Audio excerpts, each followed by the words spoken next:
விஜய் சேதுபதியோட கண்ணாடியை போட்டு வெளியே போன கெமியோ இந்த கண்ணாடியை நானே வச்சுக்கலாமா அப்படின்னு கேட்கும்போது, அது நான் காசு கொடுத்து வாங்கினது, நீங்கள் வச்சுக்கலாம் அப்படின்னு பரிசாவே கொடுத்துருப்பாரு விஜய் சேதுபதி. ஹவுஸ்மேட்ஸ் எல்லாருமே பொறாமையாக அந்த கண்ணாடியை கொடுத்து அனுப்பிச்சிங்களான்னு கேட்கும்போது, அரோராவும் கமருதீனும் ஒரு கேள்வியை கேட்டு விஜய் சேதுபதியை கோபப்படுத்தியிருப்பாங்க. விஜய் சேதுபதியும் அவரோட பாணியிலேயே சிரிச்சுக்கிட்டே ஒரு சம்பவத்தை பண்ணி விட்டுருப்பாரு.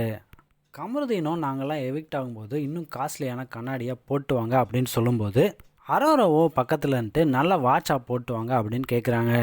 இதை கேட்ட விஜய் சேதுபதியோ சிரிச்சுக்கிட்டே, உங்களுக்குலாம் வெக்கமே இல்லையா, நீங்கள் வெளியே போகும்போது பேமெண்ட் வாங்கிட்டு தானே போகிறீங்க அப்படின்னு நறுக்குன்னு ஒரு கேள்வியை கேட்டிருப்பாரு.